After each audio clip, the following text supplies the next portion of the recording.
Hi everyone, this lesson's on forensic toxicology. Let's start by looking back at Illinois in 1982.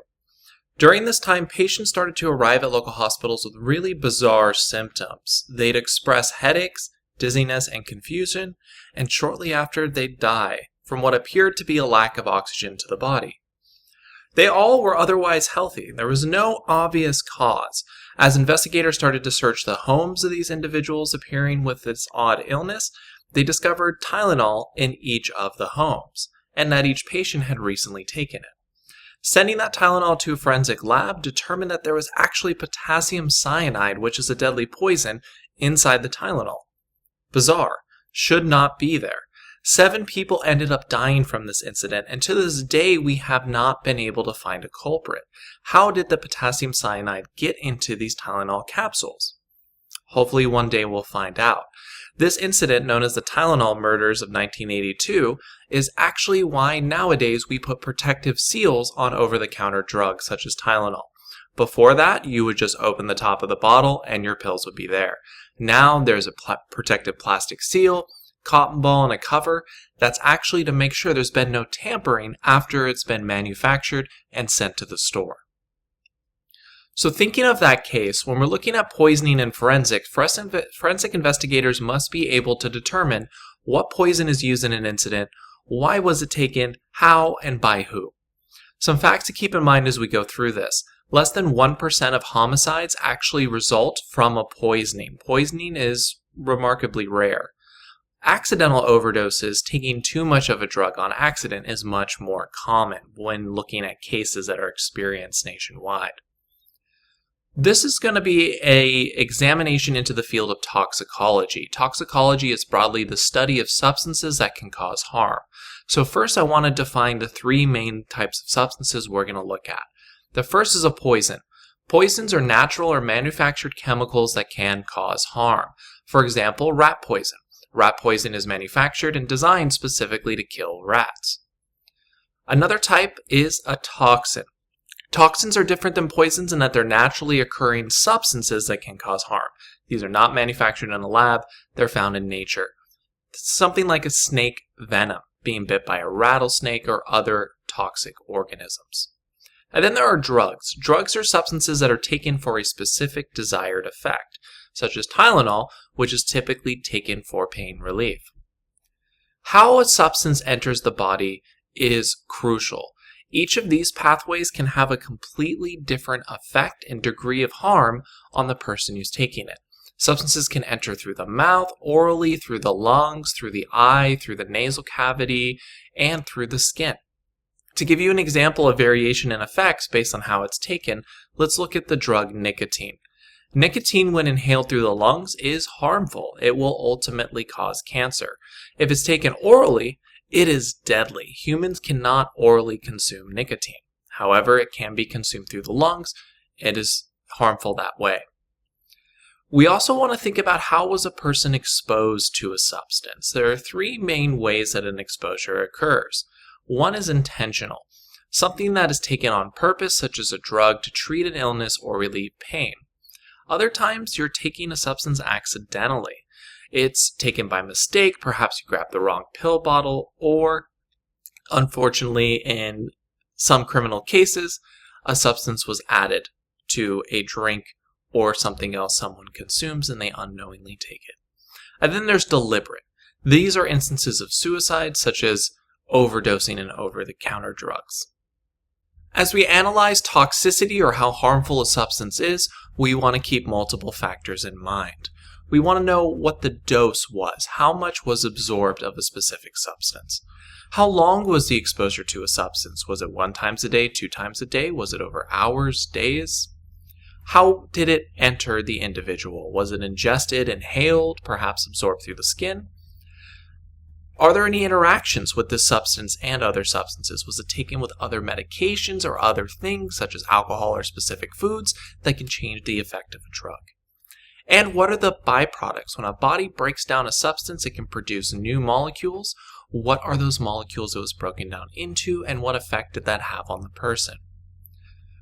When at the crime scene, if you have physical evidence related to toxicology, here's how it's typically discovered. One way is in transport. Many substances are illegal and are transported across country or state lines, so they're often carried in luggage boxes or containers, or on the person themselves with something that's called a drug mule. Individuals trying to illegally transport substances may insert the substances in any of their openings or try to hide it on their person to cross state or national lines. To detect physical substance, dogs are great at being trained to sniff illicit substances and detect them much more rapidly than the way humans can, just with our eyes and our own olfactories, or by x-rays. You've likely encountered that if you've traveled and gone to the airport. You put your baggage up on the conveyor belt and TSA x-rays it to see if there are any illicit substances. When dealing with toxicology, the appearance of these substances is typically in a pill, a powder, a liquid, or is a plant itself. When encountering any physical evidence, the correct way to collect it is to document, photograph, and collect all of the substances you discover and anything that substance has come in contact with, such as clothing, that can corroborate where the substances has been or came from. If you're dealing with something that's a plant or is wet, the proper protocol is to dry it and then place it in a paper bag. If you're dealing with a syringe or a needle, you want to place that in a glass container and label it biohazard. When you're dealing with syringes, there could be materials such as blood or other infectious substances that could unintentionally harm the forensic investigator handling that evidence. And if you're dealing with something dry, a paper bindle and a plastic bag is the way to go. The paper bindle will make sure that any powder or crystalline substance remains in the evidence bag. To test physical evidence, it's one thing to discover a substance. Well, we want to know what it is. What substance does this individual have? So to answer questions like, well, what is it? How much? Is it illegal? There are a series of tests we can perform.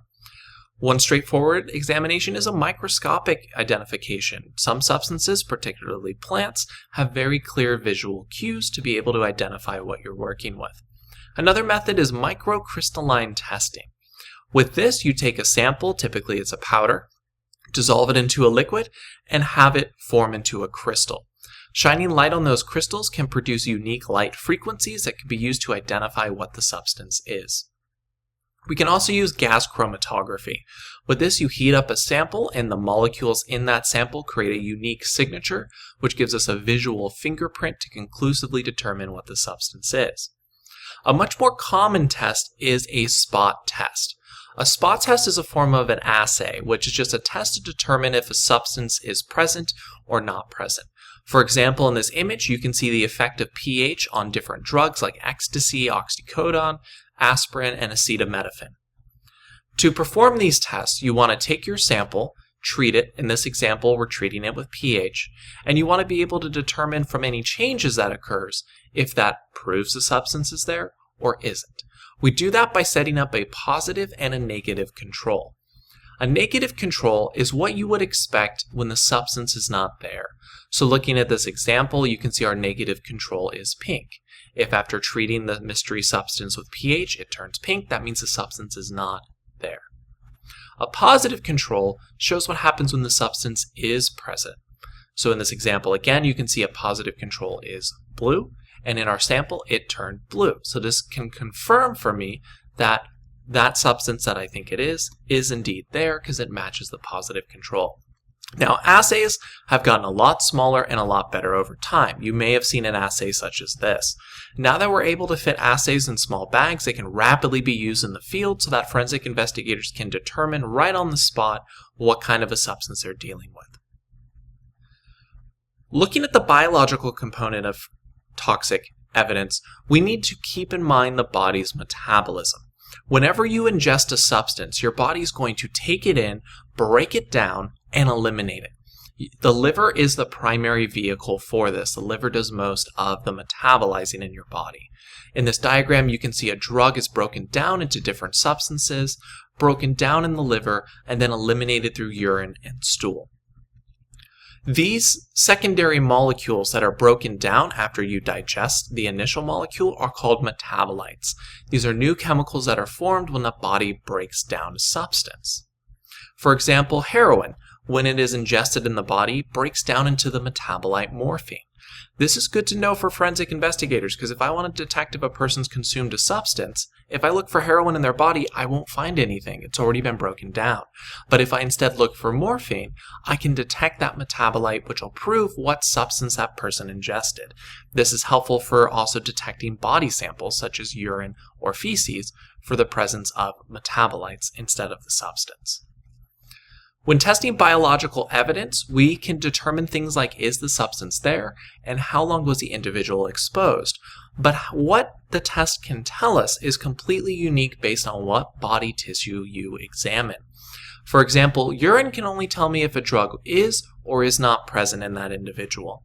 Same thing with the stomach. I can analyze the contents of the stomach to see if the drug is or is not there. The liver and blood, however, can give me a lot more information. It can tell me if the drug is present or not, but can also detect metabolites.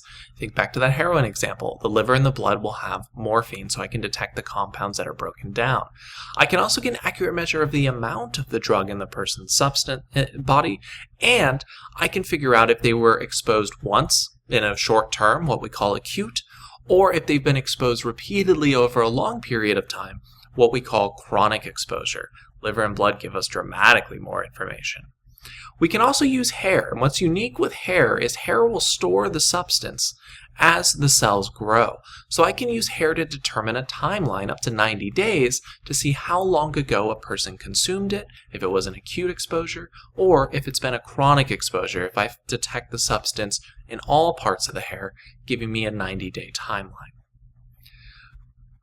Outside of drugs, individuals can also have a toxic interaction with heavy metals. Heavy metals can act as a poison. One common heavy metal that is a poison is lead. It naturally occurs, but in the past we've included it as an additive in things like paints, weights, and bullets. This is why it's important to know if purchasing a home or renting a home to make sure that it was not painted with lead paint. It can cause very damaging effects to your health. Mercury is another common heavy metal. Mercury is released by coal-fired power plants, and when it's released, it turns into sulfur dioxides and other substances that make their way down into the ocean, which then climbs through aquatic food chains.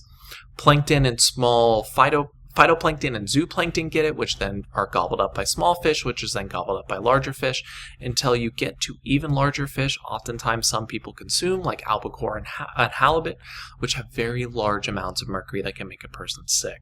This is why individuals who are pregnant should not eat fish, and you should always be mindful of where your fish comes from.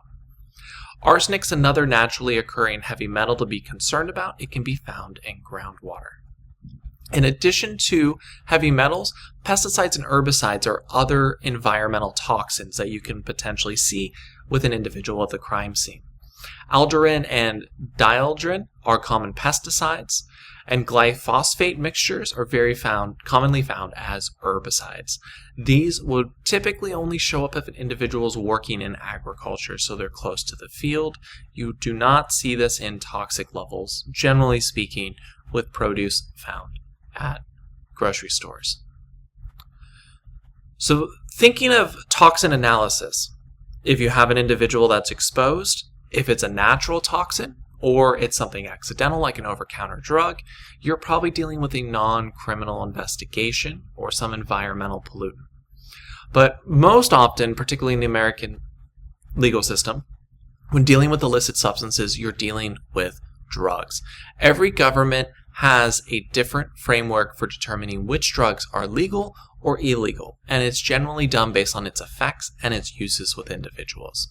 In the US, almost half of the individuals in prison today are there because of possession or sale of an illegal drug, a drug-related offense when effects of drugs contribute to the crime, or some kind of lifestyle related to drugs that's resulted in illegal activity. In 2013, over $600 billion was spent on issues related to drug use. So defining certain drugs as being illegal and prosecuting them as a crime is a significant part of America's criminal justice system. So we want to understand these drugs since they play such a pivotal role in our current legal system.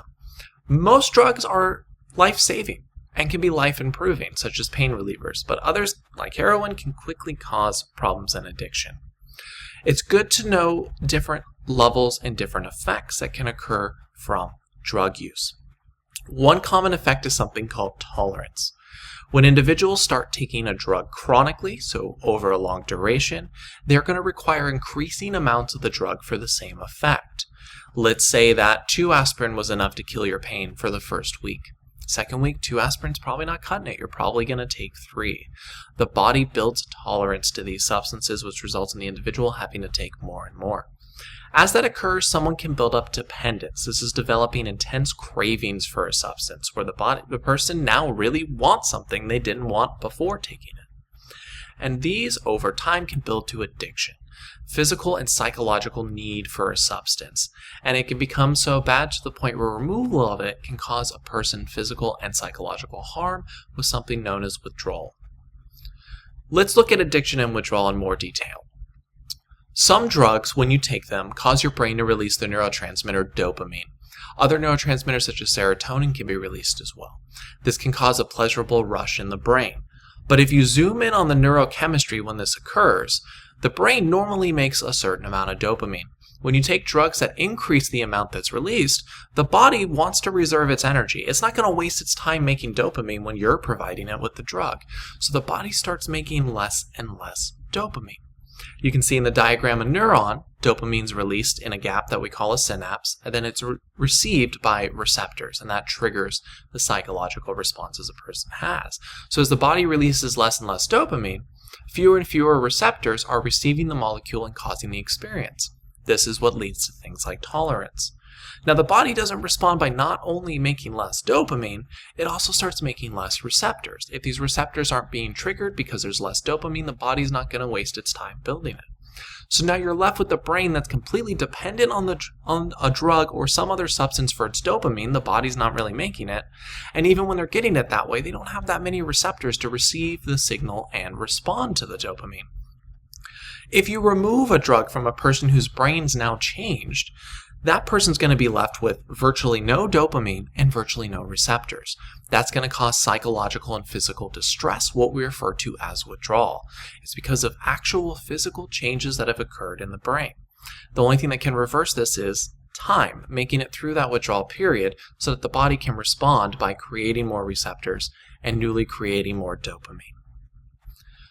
This is the development of addiction and withdrawal and tolerance and dependency is why it's important for us to know for every substance what is the level that can work in the body, at what point is it normal, therapeutic, toxic, or potentially lethal. A normal level of a substance in a person's body is just what you would expect in the wild population. If I sampled 100 random people, how much aspirin would I find in their blood? How much caffeine? The therapeutic level of a drug is the desired level for a treatment. If I'm experiencing some kind of pain from a burn, there is a certain level of painkiller that would be sufficient to help me relieve my pain. Going above that threshold, substances can become toxic. This is the amount that can begin to cause harm when you start experiencing bad side effects such as nausea or vomiting. And then there's a level for every substance, including water, on when that substance is lethal, in which it can cause death to the individual consuming it. To determine that level of lethality, how toxic something is to an individual, the benchmark test is something called an LD50 or lethal dose 50. This is experimentally determining the amount of a substance that's required to kill half of a population. To do this experiment, you would typically take mice, feed them increasing amounts of a substance, and continue to do that until half of the population dies. That'll give you a graph like this. As you can see the toxin dose increase, once you get to 50% mortality, you can determine the dosage that kills half of the population and refer to that as your LD50. So in this example, the LD50 for toxin dose X is going to be a little under 40, so about 38 milligrams per kilogram of body weight. Why are we doing this for just 50 though? Wouldn't we want to know how toxic it is for 100%? Well, everyone's diverse. Everyone has a unique metabolism, body weight, height, genetic predisposition. Because of that diversity, an LD50 accounts for that. It lets us know when it's toxic for most people. Let's look at the LD50 for some common substances.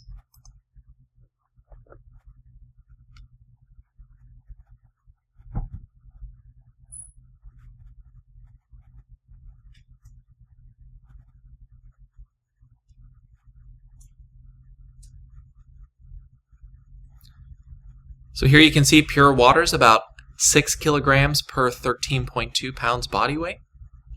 Pure sugar even has a lethal dose. Paraffin oil, hard liquor, vitamin C. Every substance has an LD50. But notice as this continues, the amount required to hit LD50 gets smaller and smaller. For pure salt, it's 230 grams per 8.1 ounces. For ant venom, it's only 120 grams for 4.23 ounces.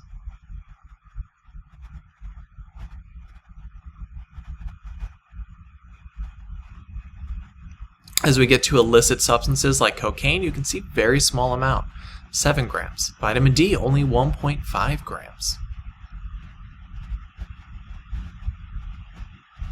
And we can calculate this for every possible substance an individual encounters. This is very helpful for physicians and also for forensic investigators, so you can determine if the amount of a substance in a person's body is enough to be lethal. Recognizing the toxic effects and effects in regards to addiction and illegal activity, drugs have been categorized as being illegal or controlled. An illegal drug is a drug that's been determined to have no therapeutic or medical use, whereas a controlled substance is a substance that has legal use, so it has some medical benefit, but is restricted because of the effects it can have. This started with the Controlled Substances Act in 1970, which recognized drugs being placed into 5 different schedules. These schedules are based on medical use and potential abuse and dependency. And you can see the schedules here. Schedule 1 has the largest potential for abuse and dependence.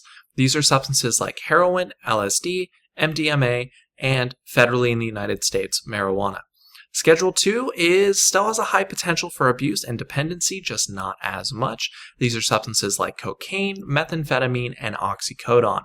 Schedule 3, slightly less potential for abuse and dependency. This is steroids and ketamine. Schedule 4, even less. This is Xanax, Valium, and tranquilizers. Schedule 5, the lowest schedule, is things like codeine and Robitussin AC. Let's look at some of these substances. Some drugs are classified as being hallucinogens. These are things like mescaline, LSD, marijuana, and MDMA. They have the psychological effects of causing hallucination, paranoia, and euphoria. Physically, this can cause an increased heart rate, increased body temperature, dehydration, and sweating. With extreme use, it can lead to psychological addiction, psychosis, flashbacks, and depression. Another category is stimulants. Stimulants are drugs like methamphetamines, cocaine, nicotine, and Ritalin. These can cause delusions, euphoria, aggression, and overexertion of self-confidence. Physically, it can cause nausea, feeling hot or cold, full body stimulation, and heart rhythm changes. With extreme use, you can have addiction, death, seizures, and cardiovascular problems. Another type of drug is a narcotic. Narcotics are heroin, codeine, and morphine. These can have the psychological effects of euphoria, relieving pain, disorientation, and calmness. But physically, it can cause nausea, constipation, drowsiness, and itchiness. With extreme use, of course, there's addiction, death, also insomnia, and heart problems.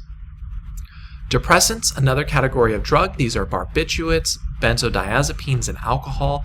These can slow down messages to the body and the brain.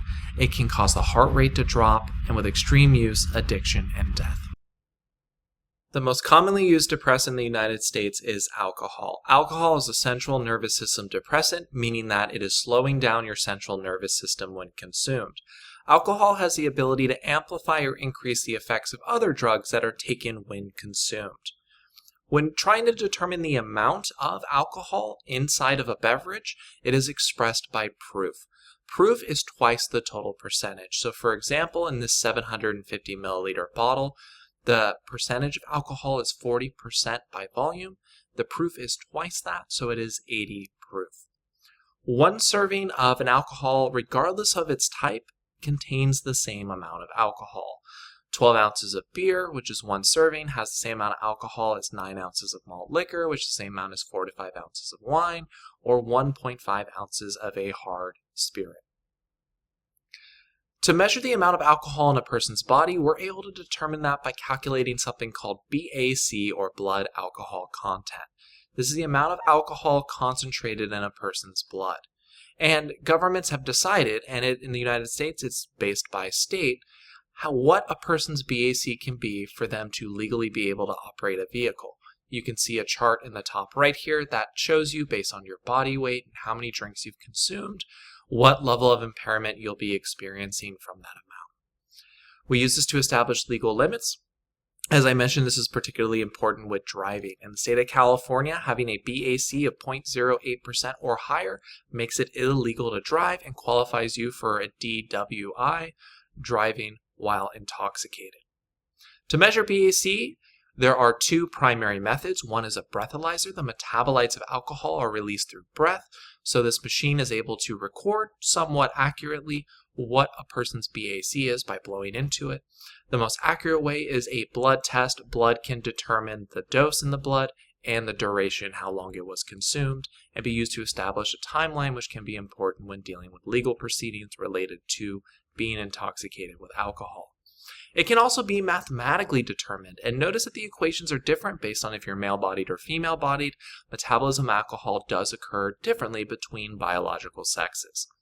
Let's look at an example. A 140-pound female consumed 2 beers. What is her BAC, her blood alcohol content? Well, we have our formulas here. To explain what the variables are, A is the alcohol consumed in ounces, D is the percentage of alcohol written as a decimal, so 6% would be 0.06, and WT is the person's weight. We also want to know the percentages for different substances. So to answer the question with 2 beers, a 12-ounce serving of beer on average 6% alcohol. So let's use the equation for females. Her alcohol consumed in ounces, since she had 2 beers, is 2 12-ounce servings, so it's going to be 24. To determine the percentage of alcohol, we know that on average for beer that's 6%, so I've written it as 0.06. Then 5.14 is our constant. For the denominator, we need to know the weight and multiply it by 0.66. Her weight is provided as 140 pounds.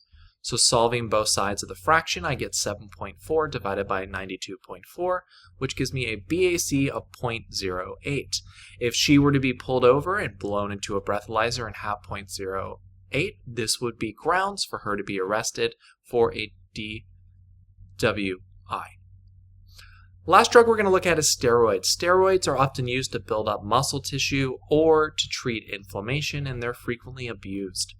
When taking a steroid, this can result in things such as baldness, acne, confusion, and it has detrimental effects on most of your body's organs, particularly the cardiovascular and the renal, your kidneys. So we've looked at how substances are consumed, both deliberately and accidentally, how you can collect that evidence, how we can determine a physical test to see what substance we're working with, how we can measure biological substances such as urine and blood to see what substances and individuals consumed. We've also learned how to measure the toxicity of a substance with things like LD50, and seen how in the United States the role enforcement of law on drugs plays in our criminal system and how drugs are scheduled. I hope this was helpful in introducing you to forensic toxicology, and I'll see you next time.